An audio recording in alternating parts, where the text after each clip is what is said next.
Now we start with the Middle East. In the West Bank, Israeli settlers have attacked a group of Palestinian villagers, activists and journalists who had gathered during an attempt to harvest olives near a settler outpost in the Israeli-occupied West Bank. According to reports, the journalist and a security advisor accompanying her were also among those injured in the attack by the men who wielded sticks and clubs and hurled large rocks in an area close to the Palestinian village of Beita. The area lying south of the West Bank city of Nablus has been a flashpoint in past years for settler attacks, which has increased across the West Bank after the war in Gaza, which began 2 years ago.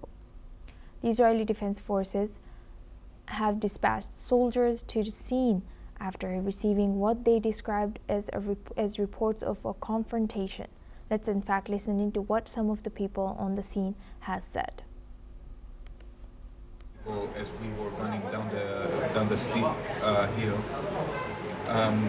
and with them having the height advantage, at some point they caught on to Reuters journalist Ramin Sawafte and beat her up without mercy, continuing to stone her while she was on the ground, and then continuing to attack everyone who tried to come to her help, and everyone who was running away from several sides. حوالي 50 كمان هون. هلا باللحظة الأولى خلال ثواني أنا كنت بس بسمع صوت الزميلة رنين وهي بتصرخ، وبسمع صوت ثاني قريب كثير مني بقول قتلوا الصحفية. يعني أنا كان يعني أرجع لورا أقدم لقدام، بس أنا عمالي بشوف المستوطنين بعيدين عني مثل يعني، وكانوا كلهم معهم يعني هروات أدوات حادة وكلهم ملثمين، وأنا بس كان قدامي فيش مجال. إذا بدي أطلع باتجاه فوق ففي 50 مستوطن، تحت في زي واد سحيق يعني في منطقة وعرة. فطلعت لقيت حالي موجود، الأهالي كلهم نزلوا، ما كانش قدامنا إلا إن إحنا يعني نحاول قدر الإمكان ننسحب من هاي الأراضي. خلال الانسحاب كان في ضرب حجار بشكل أنا ما عمري شفته. Now for this discussion we welcome Mohammed Khatebi. He's a Middle East affairs expert, joins us live from Tehran. Thank you very much, Mohammed, for joining us. Welcome to NewsX World. Thank you. Now, looking at the situation in the West Bank, how does escalating settler attacks in the West Bank impact the broader economic stability and also the ceasefire phase 1? How does it affect that? And can you please tell us if you know how often are these kind of such attacks, and also are there any repercussions or punishments for those Israeli people who attack people and our agriculture, disrupt agriculture in West Bank?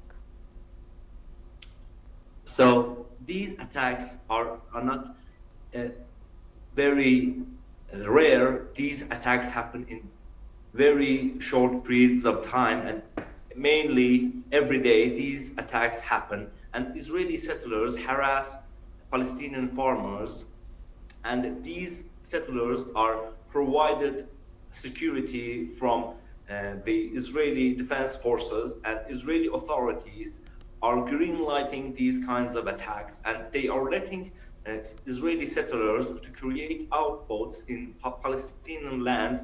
And after, for example, 2 or 3 months, these settlers ask the cabinet to provide them with electricity, with water, and they start building settlements. And as the far-right ministers in Israeli cabinet gain more power, and far-right elements in Israeli cabinet gain more power, these attacks have intensified. Since the Israeli attacks on Gaza and the war in Gaza, these attacks have intensified.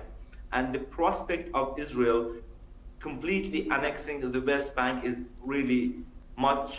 And Israel has passed a law, its Knesset or parliament, as we say, to annex the whole West Bank into its territory. And this has gotten a really big backlash from the world, and everyone has been condemning it because it's against peace, and these steps are in that regard. So, as I said, Israel attempts to annex the whole West Bank to its territory, but this is not helping peace. Even its close allies like the United States are against annexing West Bank, and we have seen in reactions from the United States about annexing the whole West Bank.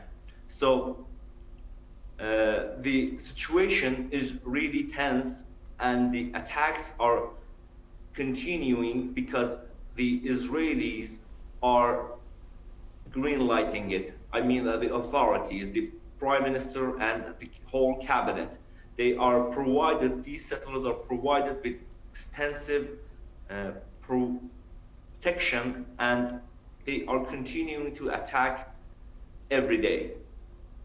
Yes, thank you very much, Mr. Khatibi, for sharing that. Please stay with us as we stay on this topic.